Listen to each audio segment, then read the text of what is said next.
Hello, friends. Welcome to another episode of the Trevor Ohlsen Show, a headphone-less episode number 82 on Wednesday. Didn't check the date. The day before Thanksgiving, November 2021. Good to be here, Trevor Ohlsen. I am your host. That was a good, smooth one. That's the thing about this podcast. I never go back and redo shit. So if I fuck up, I fuck up. But what's going on? Thanksgiving tomorrow. That's not really computing in the old brain of mind currently. I don't know if it's just the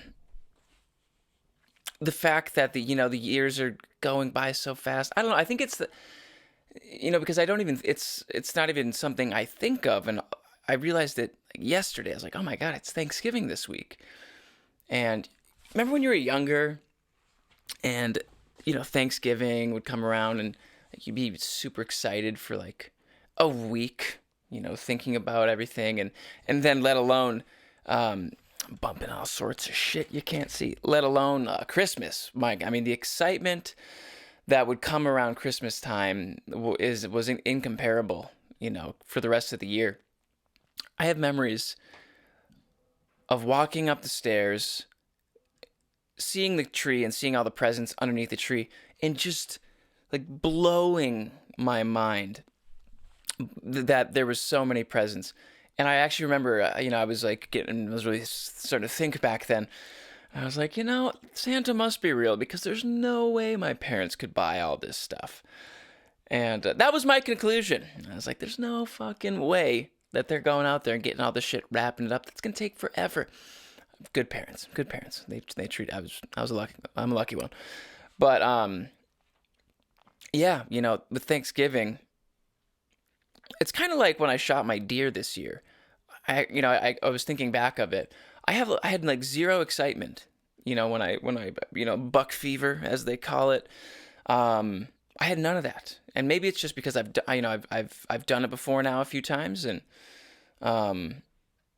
it was just more like this is just something I do now compared to this is a new experience, and it was new in the sense that I shot a buck for the first time, but like zero buck fever.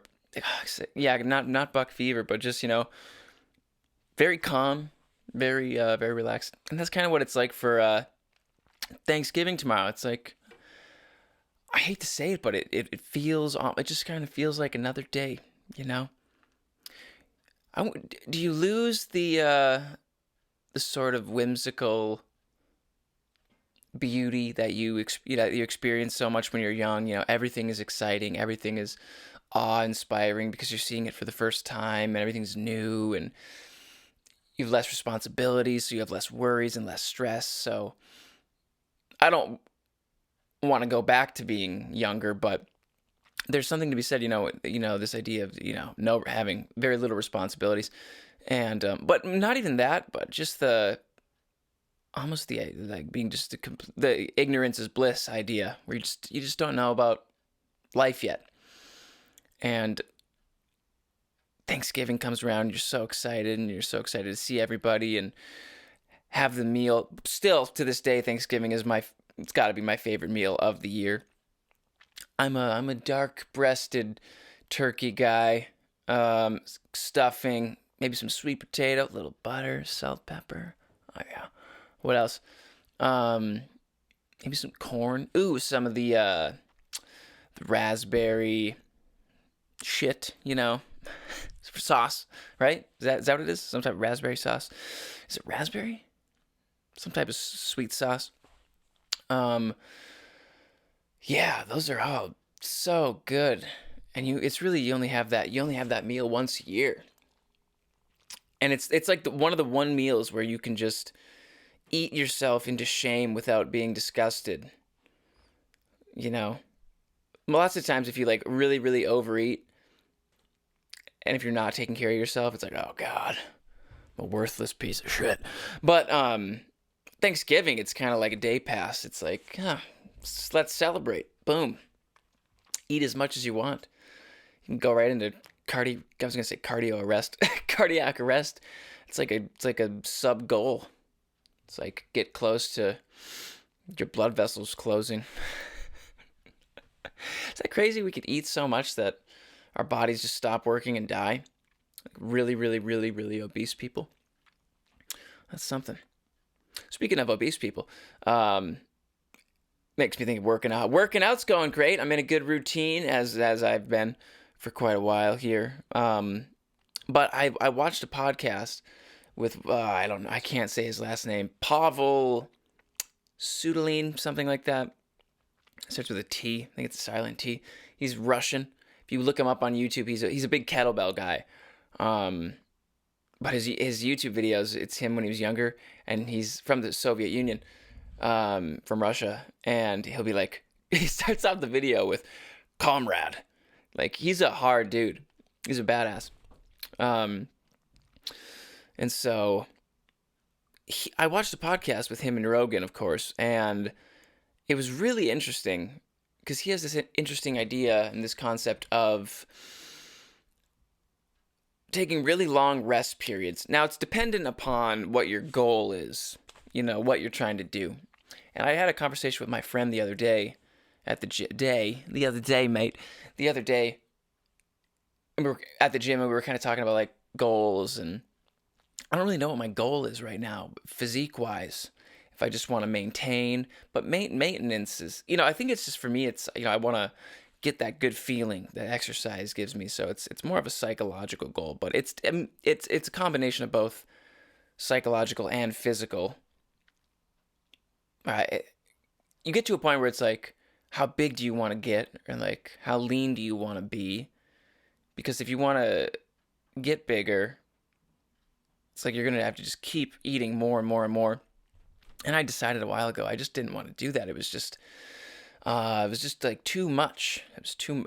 Not like it was like that idea of the point of diminishing return for me, because I'm not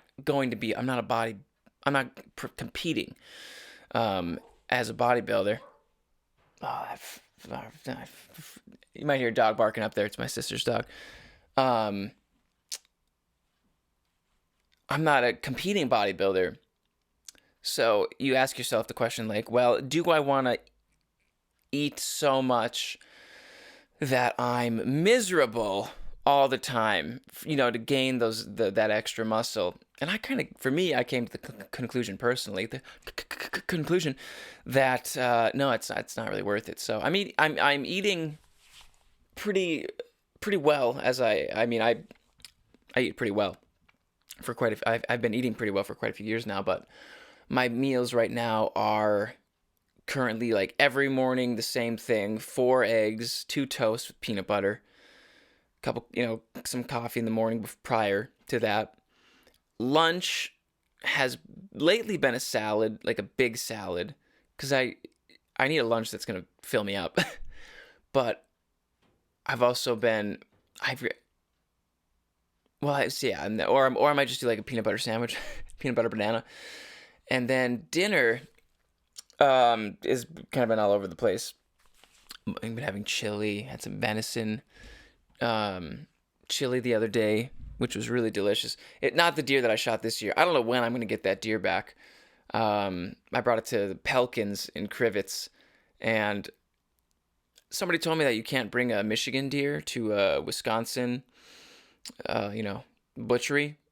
Butchery, is that how you say it? But I did, and I didn't even think of that. But they didn't say anything. So, but I know that there's 1,000 deer ahead of mine. So I might be getting it back a little later. I might be gone at this point, rolling off to California whenever it gets completed. But yeah, I just saw on the news, just briefly, my parents had it on. It was like something like California county or some county out in California just did a mask mandate, even if you're in private homes. And I'm like, fuck, are we still living in that world? I guess we are in some places. I just saw it on the news, and I was like, oh fuck, I'm moving out there, communist California. No, we'll see. We'll see. We'll see. If I don't watch the news, it's fine. I don't want to talk about COVID. I don't think anybody does anymore. So, And I haven't even thought of it lately until I just saw it on the news again, and it gets kind of thrown back into my noggin. And I start thinking about it. I'm like, oh yeah, it's still going on. But yeah, what else is going on? What's going on with you guys?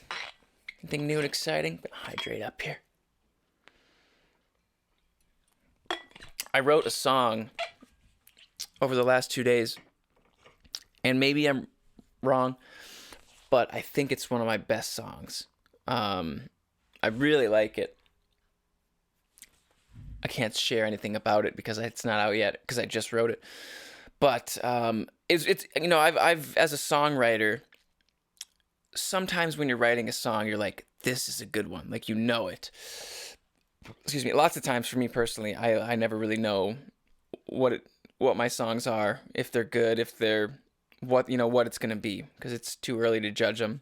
But I remember when I wrote "Crazy in Love," I was like, that's one of my at the time I was like, that's the best song I'd ever written, and that song still gets listened to. So I kind of had the same feeling with the one I wrote over the last 2 days. I've written 8 songs in the last maybe like 2-3 weeks. 8 complete songs, 1 unfinished one. So it's been really good. It's been really good to be writing. Just I realized like how good I feel when I'm writing, when I'm creating, like, and when I'm exercising, when I'm creating, and I'm in a good routine. Like, man, that does it for me. I've been reading like so much lately. I've been reading so much more than than I previously did when I was comparatively speaking to a few years ago. But I used to be the kind of guy who I'd only read one book at a time. And then I watched a video on YouTube about, basically how to read more. And it was a simple idea. They're like, read more than one book at a time. And I was like, oh, I suppose I can do that. And so I'm reading, 2 main books right now. I'm finishing Jordan Peterson's book, 12 Rules for Life, which I've listened to the majority of it on Audible, but I got the physical hard copy, and I'm on the last chapter. And there was one section in the middle. I can't remember what chapter it was. One rule. I just was really having a hard time getting through the chapter, and I was like, fuck. So I skipped ahead to the next one. But so only one chapter I didn't finish. And now I'm on the last one. And then I'm rereading James Clear's book, Atomic Habits, which is such a maybe it's not a classic because it's new, but it's so good. Just such a good reminder of this idea of, incremental improvements, get better by 1% every day. Don't focus on some big extraordinary change. It's like just one step forward a day, and you do that every day, and your life is going to change. And then I bought Matthew McConaughey's Green Lights, which I've listened to multiple times on Audible, but it was such a good book that it's truly one of my favorite books. That I had to have a hard copy. And then I just ordered Johann Hari's book that he wrote a few years ago called Chasing the Scream. I'm a big fan of Johann. He is this British Swiss journalist, author from I think he currently lives in the UK. I know he spent a good bit of time here in America too, but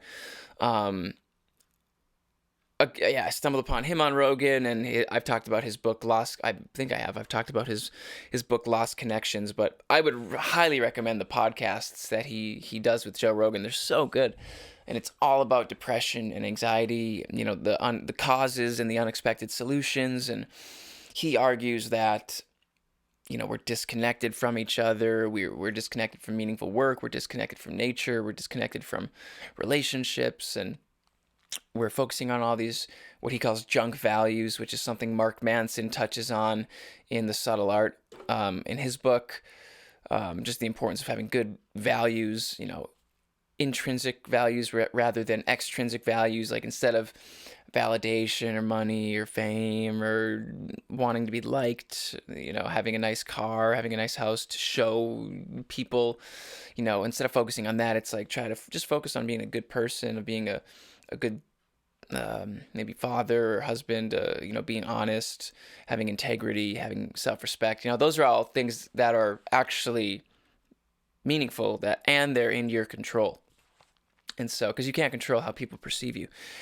So just those are good reminders, man, because it's so easy to get wrapped up in just wanting stuff, wanting things, earning money to buy, there's that classic line, you make money to buy things to show off to people you don't like. Like, that just kind of gets ingrained in our heads that, we just need to keep buying more things, and we need the latest iPhone, the latest MacBook, and the latest camera. We need the latest stuff. We need the newest stuff. And in order to feel good about ourselves, to be respected, to be liked, whatever it may be.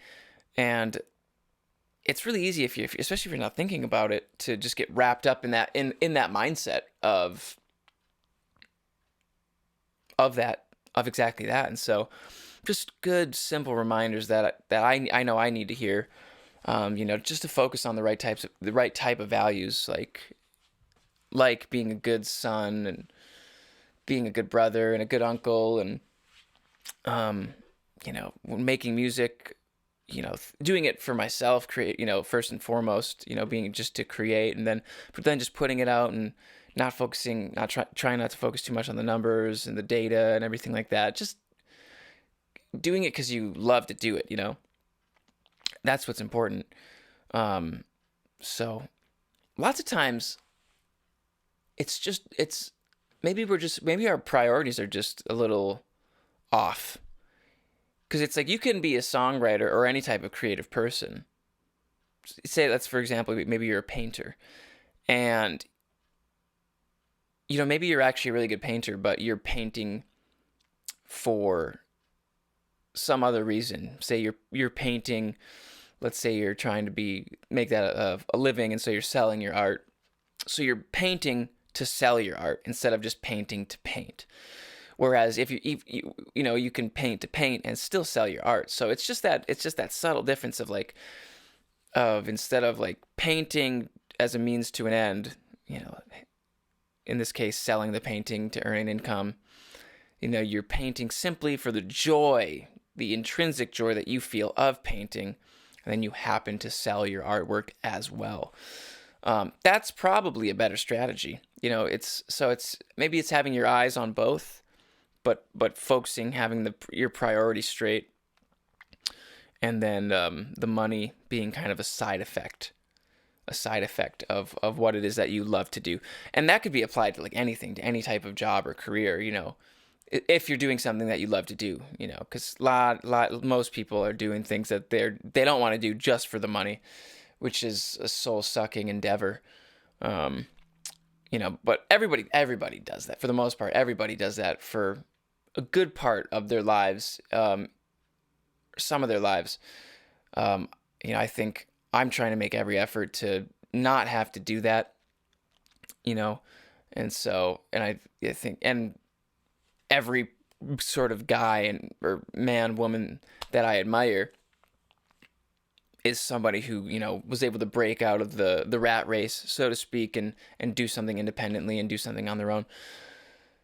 So I just don't like fucking working for people. I hate it. I don't like it. I don't like it. Because you want to feel like you're in control of your life and you're in control of what you're doing. And if you're just being bossed around, it's like, fuck you. And I think a lot of people just kind of get beaten down enough over the course of their lives to where they'll just allow themselves to be bossed around. Or maybe some people also can't. Maybe some people need to be bossed around because they won't do anything themselves. So it's dependent on temperament as well. So, but for me, I just fucking don't want to have to answer to anybody. So just trying to work towards that, again, as kind of a side effect of making music. See, like all of a sudden already I can see myself, Oh, lost you for a second. Already, I can see myself focusing instead on the wrong thing. Like I gotta make music so that I don't. So the main focus is I don't have to work for anybody. But again, that needs to be kind of a side effect. So again, a distinct difference, a subtle difference, but a distinct difference. Um, yeah, yeah. So just good books, man. Good books. I'm really excited to read Johann Hari's Chasing the Scream, which is all about the drug war. I am beyond impressed with Johann as far as the amount of research he does to write a book. I mean, he'll travel the world for like 3 years, multiple countries, interviewing countless different people, and then just, compacting everything he learns down into this one little breviloquent book. And it's like, I feel so lucky to be able to,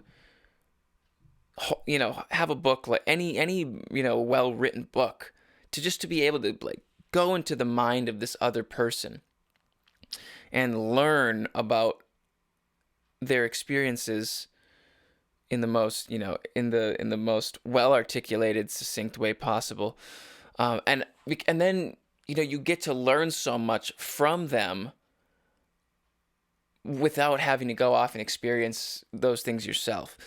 So it's like books are like they're almost like little they're portals into other people's brains.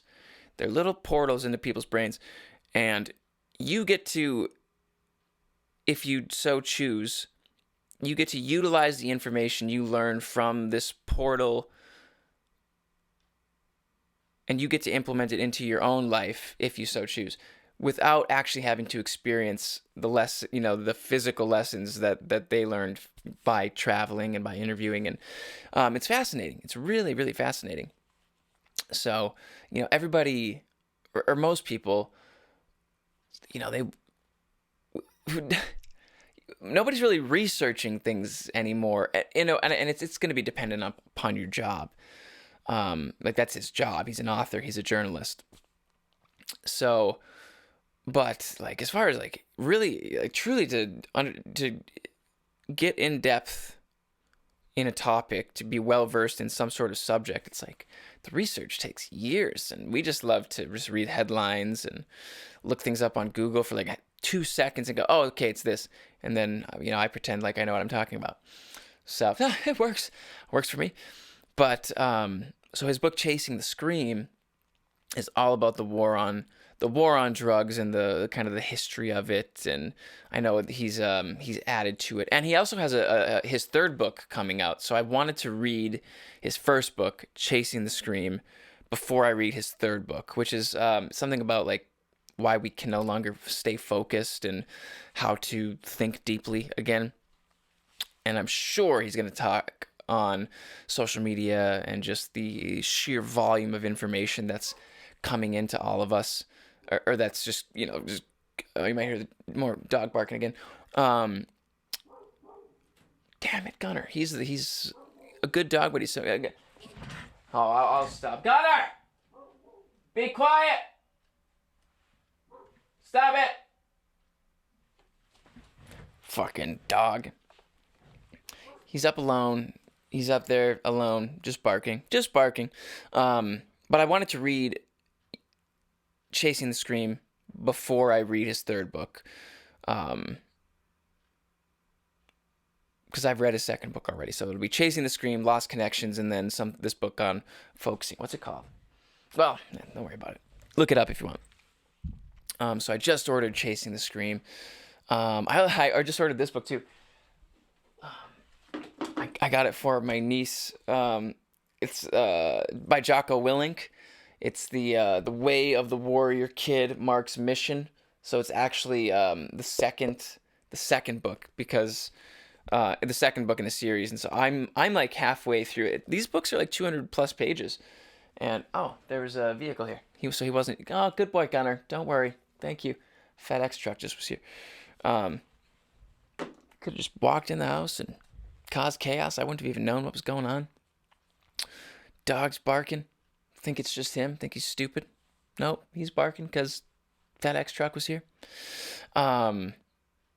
Anyway, I'm going to give that book to her because she's reading the first one I got her, which is just, I think, Way of the Warrior Kid, which are great books. They are really good. They're simple. They're for, kids. It says on the book ages 7 to 11, but they're great little lessons. The books have those simple, great little lessons. I mean, I'm such a huge fan. Jocko Willink is such a role model for me.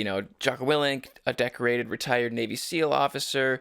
He was a Navy SEAL for 20 years and was the commander of SEAL Team 3, Task Unit Bruiser, the most highly decorated special operations unit of the Iraq War. Now Jocko teaches leadership, strategy, tactics, fitness, and jiu-jitsu to people all over the world. He's the author of Discipline Equals Freedom, Field Manual, and Way of the Warrior Kid. He is also the co-author of Extreme Ownership. So, I mean, he's just an absolute badass. But he's articulate and he's intelligent and he's quite the guy. Like you wouldn't want to fuck with him. But at the end of the day, he's teaching like leadership and taking responsibility. And I'm so into guys like that, like Jocko and Jordan and Rogan and Russell Brand and like just all these. I feel so lucky to be able to, even with all of our problems, just to be able to have the information available that is available. If you just cognizantly and consciously think about what you're taking in and only take in certain types of information, good information. When I say certain types, I don't just mean like just list, take in one worldview, one perspective. I think you should take in all sorts of different things so you have all sorts of different ways and perspectives and worldviews and understandings. But, I mean, simple list, Jocko Willink. It's like, listen to him, listen to Jordan Peterson, listen to Russell Brand, listen to Joe Rogan, listen, check out James Clear, check out Mark Manson. It's so, I've learned so much from those guys because of the internet, because of the information that's available. Like, it's readily available for everybody. And if we could just focus on, and I'm really just thinking about me, or I should be just thinking about me, if I, just focusing on good information, it's like the idea of junk food for your brain. That's what Johann talks about, just like junk food is for the body, junk values are like for the brain. So if you're just taking in like junk information all the time, whether it's fights on Facebook or some sort of just clearly biased news reporting, or like fights on Twitter, like your time is so valuable, and you just don't want to waste your time just taking in that information. It's not helpful. It's not helpful for you. It's not helpful for them. It's not helpful for anybody. I don't know. So I myself, I'm very, I try to be very, very particular about what types of content I'm consuming. Every now and again, I allow myself, say if I'm on lunch, I just want to just be kind of mindless. I'll just watch like animals attacking videos. I don't know why I end up watching those. I was watching a bunch of tigers attacking people the other day. This lady jumped into a zoo, or at a zoo. This lady jumped into a polar bear like pit, and she's getting jacked up by these polar bears. And she just jumped in there, and she gets out. People help her out, but it's like horrifying to watch. But it's like, why'd you jump in there in the first place? What do you do? You don't jump in to a polar bear den, even at the zoo. They may be swaying. It's because they're unhappy. And if they're unhappy, what are they going to do? Even if they're happy, they're going to eat you. Unhappy or happy, a polar bear will eat you. So don't jump into any polar bear dens out there. All right, friends, that's the show, just like that. Thanks so much, as always, for tuning in, checking in, hanging out, and listening. If you like the show, head over to patreon.com/Trevor Ohlsen, where I do a Saturday bonus Patreon episode every single Saturday, just like this, a nice little 30-minute show for you, and you can sign up there. Patreon.com/Trevor Ohlsen. That's patreon.com/Trevor Ohlsen. You can grab t-shirts and all sorts of stuff over there. You can Skype with me and anything else that you're into. So, good seeing you. Thanks so much for listening. And I'll see all of you on Patreon, maybe on Saturday. And if not, I'll see you next Wednesday. Normal podcasts every Wednesday. Patreon episodes every Saturday. I'll see you then.